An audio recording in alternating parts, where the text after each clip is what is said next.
సభ నిర్వహిస్తున్న రాజేందర్ రెడ్డి గారికి, వేదిక మీద ఉన్న పెద్దలకు, ఈ సభలో ఆసీనులై ఉన్న వరంగల్ ప్రజలందరికీ కూడా పేరు పేరున వందనం. పోరాటానికి ఒక వారసత్వంగా నిలిచిన జిల్లా వరంగల్. సమ్మక్క సారక్క దగ్గర నుంచి చాకలి ఐలమ్మ దాకా సాగిన అనేక పోరాటాల స్ఫూర్తితో తెలంగాణ రాష్ట్ర సాధనలో కూడా చాలా కీలక పాత్ర పోషించిన ప్రతి ఒక్కరూ ఇవాళ ఇక్కడే ఉన్నారు. వారందరికీ పేరు పేరున వందనం. మిత్రులారా, మనం ఇవాళ నేను తెలంగాణ జనసమితి తరఫు నుంచి కాంగ్రెస్ పార్టీకి, పార్లమెంటు ఎన్నికల్లో కాంగ్రెస్ పార్టీకి, ఇక్కడ వరంగల్ నుంచి పోటీ చేస్తున్న కడియం కావ్య గారికి మద్దతు తెలిపే లక్ష్యంతో వచ్చిన వారికి సంపూర్ణంగా మద్దతు తెలియజేస్తూ మీరందరూ కూడా వారిని బలపరిచి వారి గెలుపుకు దోహదపడవలసిందిగా అందరినీ పేరు పేరున నేను కోరుతా ఉన్నా. నేను ఎందుకు మద్దతు ఇస్తున్నానంటే చాలా ఆలోచించుకొని తీసుకున్న నిర్ణయం ఇది. తెలంగాణ రాష్ట్ర సాధన కోసం కొట్లాడిన మనం తెలంగాణను సాధించుకున్నాం. ఆ క్రమంలో మనం చాలా త్యాగాలు చేసినాం. చాలా మంది పిల్లలు బలిదానాలకు పాల్పడి అనేక మంది త్యాగాలు, పోరాటాలు చేస్తే వచ్చినటువంటి రాష్ట్రం ఇది. నిన్న రాత్రి ముఖ్యమంత్రి గారు, మాజీ ముఖ్యమంత్రి గారు ఒక టీవీ ఛానల్లో కూర్చొని నేను ఒక్కరినే తెలంగాణ తెచ్చినా అని పదే పదే ప్రకటించింది. మీకు తెలుసు, నాకు తెలుసు, ఇక్కడ కూర్చున్న ప్రతి ఒక్కరికి తెలుసు ఇది అబద్ధమని. ఇది మనందరి పోరాటాల సాక్ష్యం, మనందరి త్యాగాల ఫలితంగా ఏర్పడిన రాష్ట్రం, మనందరి కృషి పునాదుల మీద ఈ రాష్ట్రం నిలబడ్డది. ఇది మామూలుగా వచ్చిన రాష్ట్రం కాదు. 50 మంది తెలంగాణ ప్రజలు ఒక్క తాటి మీదకి వచ్చి కొట్లాడితే ఏర్పడినటువంటి రాష్ట్రం ఇది. వారి పాత్రను తక్కువ చేసి లేదనిపించి ఒక్కళ్ళనే తెలంగాణ తెచ్చినాం, మా వల్ల వచ్చింది కాబట్టి మాకు తెలంగాణ మీద ఒక అధికారం ఉంది అని ఆ అధికారాన్ని నెలకొల్పుకునే ఏ ప్రయత్నాన్ని తెలంగాణ ఆమోదించదు కాక ఆమోదించదు. ఖచ్చితంగా మనం ఆ ప్రయత్నాలన్నింటినీ తిరస్కరించాలి. ఆ ప్రయత్నంలో భాగంగానే ఒక నిరంకుశ పాలనను తెలంగాణలో కొనసాగించే ప్రయత్నాన్ని ఎదిరించి మనం కాంగ్రెస్ పాలనను సాధించినాం, కాంగ్రెస్ పాలనను తీసుకొచ్చినాం. ఈ మార్పు మామూలు మార్పు కాదు. నిరంకుశత్వం నుంచి ప్రజాపాలన వైపు, ప్రజాస్వామ్యం వైపు అడుగులు వేసినాం. మనం ఎన్ని నీళ్లు వచ్చినాయి అన్నది కాదు, మనం బానిసత్వం నుంచి ఆత్మగౌరవంతో బతకగలిగినమా లేదా అనేది చాలా ముఖ్యం. అట్లా ఆత్మగౌరవంతో బతికే పరిస్థితిని తెలంగాణ సాధించుకున్నది. ప్రత్యేకించి వరంగల్ జిల్లాకు కేసీఆర్ పాలనలో చాలా నష్టం జరిగింది.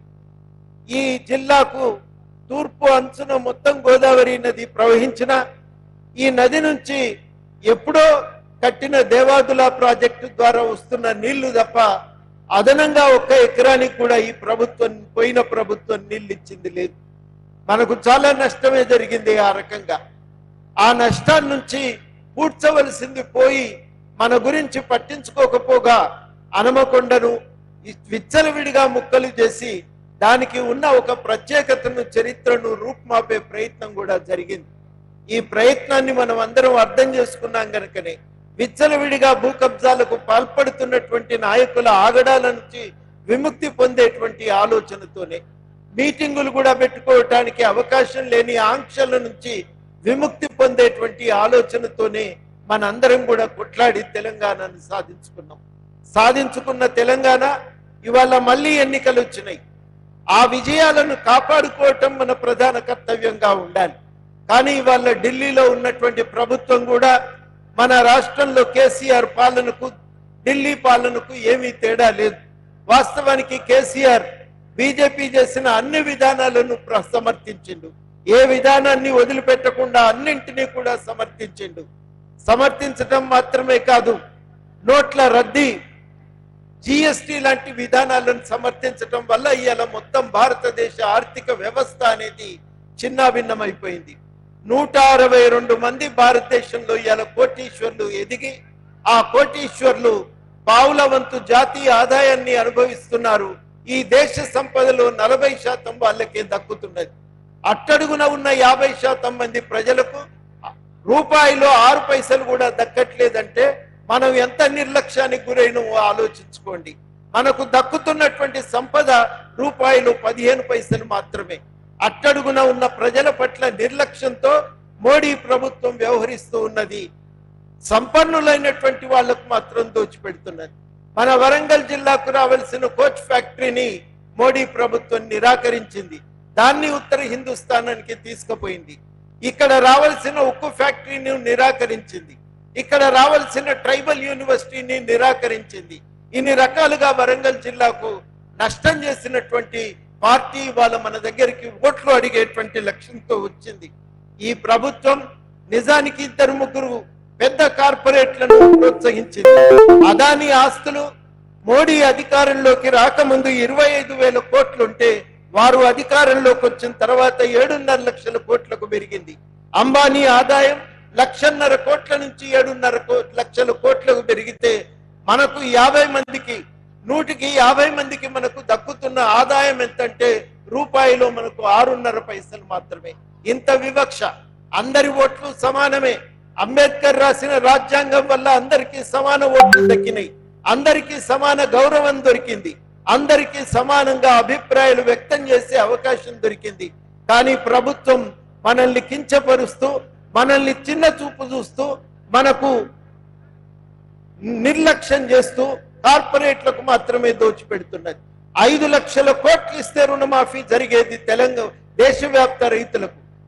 డబ్బులు లేవని చేతులు ఎత్తేసి కార్పొరేట్ రంగంలో 30 లక్షల కోట్ల రుణమాఫీని వాళ్ళు చేయటం జరిగింది.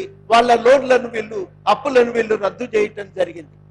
2.5 లక్షల కోట్లు ఇస్తే 100 రోజుల పని బ్రహ్మాండంగా జరుగుతుంది. కానీ మొత్తానికి 73,000 కోట్ల రూపాయలు మాత్రమే గవర్నమెంట్ మంజూరు చేసి ఉపాధి హామీ కూలీలకు కూడా న్యాయం జరగకుండా అడ్డం పడ్డది ప్రభుత్వం. ఈ 2 ఇవాళ ఒక్కటైనాయి. కేసీఆర్ గారు మళ్ళీ ఆయన మొదలు పెట్టిండు తన పాత పాటనే ఇవాళ కొత్తగా మళ్ళీ దాన్ని వినిపించేటువంటి ప్రయత్నం చేస్తున్నాడు. అందరూ అర్థం చేసుకోండి.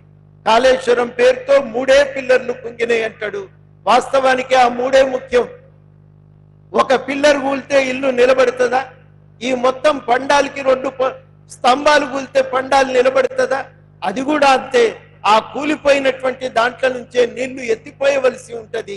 ఆ మేడిగడ్డనే కీలకం. ఆ మేడిగడ్డ పోయిన తర్వాత నీళ్ళు ఎక్కడి నుంచి వస్తాయనే ప్రశ్నకు సమాధానం చెప్పకుండా, అడ్డగోలుగా రేట్లు ఎందుకు పెరిగినాయి అనే ప్రశ్నకు సమాధానం చెప్పకుండా వాటిని దాటవేసే ప్రయత్నం ఇవాళ జరుగుతూ ఉన్నది. 1-2 మాటలు చెప్పి నేను ముగిస్తా. నిర్వాహకుల అనుమతితో ప్రధానంగా ఈ సమయంలో మనం గుర్తుపెట్టుకోవాలి, ఇవాళ మనకు ఆత్మగౌరవం, మనం సమానంగా ఎదిగేటువంటి అవకాశం మనం కోరుకుంటున్నాం. ఆ అవకాశం ఇవాళ కాంగ్రెస్ పార్టీ హామీ ఇస్తున్నది. కాంగ్రెస్ అన్ని వర్గాలకు న్యాయం చేస్తానని హామీ ఇచ్చింది. రాజ్యాంగాన్ని అమలు చేస్తానని హామీ ఇచ్చింది. ఈ రాజ్యాంగమే ఇవాళ భారతదేశంలోని అట్టడుగు వర్గాల ప్రజల ఎదుగుదలకు అది మూల స్తంభం లాంటిది. అది ఆ రాజ్యాంగమే కనుక లేకపోతే మనకి ఇవాళ రిజర్వేషన్లు లేవు, ఎదిగే అవకాశం లేదు. మనమందరం కూడా ఇవాళ సమానంగా ఒక ప్రజాస్వామ్య దేశంగా బతికే అవకాశం లేదు. ఆ ప్రజాస్వామ్యాన్ని కల్పిస్తున్న రాజ్యాంగాన్ని మార్చాలని కేసీఆర్ కు, మార్చాలని ఢిల్లీలో ఉన్న మోడీ గారికి, ఇద్దరికి కూడా ఆలోచన. ఈ ఆలోచనల రీత్యా మనం ఇవాళ ఆలోచించుకోవాలి. మనకు రాజ్యాంగం కావాలంటే ఈ భారతదేశంలో మేము మనుషులమే, మాకు సమానంగా ఎదిగే అవకాశం కావాలని కోరుకుంటే ఈ భారతదేశంలోనే తెలంగాణ ఒక భాగము. ఈ తెలంగాణకు కూడా ఎదిగే అవకాశం కావాలి. మాకు వ్యాగన్ ఫ్యాక్టరీ రావాలి, మాకు ఇక్కడ ఉక్కు ఫ్యాక్టరీ రావాలి. మీరు 2 చిప్ తయారు చేసే కంపెనీలు వస్తే మీ గుజరాత్కే పోతాయి. ఎలక్ట్రికల్ కార్లు తయారు చేసే కంపెనీ అమెరికా నుంచి వస్తే మీ గుజరాత్కే పోతుంది. మా తెలంగాణకు ఎందుకు రాదు అని అడిగే అవకాశం మనకు కావాలి. ఆ అవకాశాలను సాధించుకోవాలంటే ఇవాళ తెలంగాణలో మళ్ళీ కాంగ్రెసే గెలవటం చాలా అవసరం. మనం మొన్న అసెంబ్లీ ఎన్నికల్లో సాధించుకున్న ఫలితాలను కాపాడుకోవాలంటే మళ్ళీ కాంగ్రెస్ ను పార్లమెంట్ లో గెలిపించడం చాలా అవసరం. ఆ ఆలోచనతోనే ఇవాళ మనం ఐక్యంగా నిలబడదాం. వరంగల్లో నేను మళ్ళీ ఒక మాట చెప్పి ముగిస్తా. ఇది ఇవాళ మనం ఏ పోరాట వారసత్వానికి ప్రతినిధులుగా ఇవ్వాలి ఇక్కడ కూర్చున్నాము, ఆ పోరాట సంప్రదాయాన్ని కాపాడుకోవాలన్నా, ఏ ఆత్మగౌరవం కోసం ఇక్కడ అనేక పోరాటాలు సాగినాయో, అనేక మంది యోధులు తిరుగుబాట్లు చేసిండ్రో అది నిజం కావాలంటే ఇవాళ ఇక్కడ మళ్ళీ కాంగ్రెస్ గెలవవలసిన అవసరం ఉంది. అందుకని మీ అందరికీ కూడా నేను అభ్యర్థిస్తున్నా, ఈసారి కాంగ్రెస్ కోటేద్దాం, ఈసారి కడియం కావ్య గారి కోటేద్దాం. తెలంగాణ హక్కులను కాపాడుకోవటానికి, మన రాజ్యాంగాన్ని కాపాడుకోవటానికి మనం అందరం ఆలోచన చేద్దామని మీకు విజ్ఞప్తి చేస్తూ, మనం ఇవాళ చూడవలసింది రెండు భిన్నమైన సిద్ధాంతాలు. ఆ సిద్ధాంతాల నడుమ జరుగుతున్నటువంటి ఘర్షణ, ఈ ఘర్షణలో అటో ఇటో తేల్చుకోవలసి వచ్చినప్పుడు వరంగల్ వాసులుగా మనం ప్రజల వైపు, ఆత్మగౌరవం వైపు నిలబెడతామని నమ్మకంతో ఈ అవకాశం ఇచ్చిన మీ అందరికీ కృతజ్ఞతతో సెలవు. జై తెలంగాణ.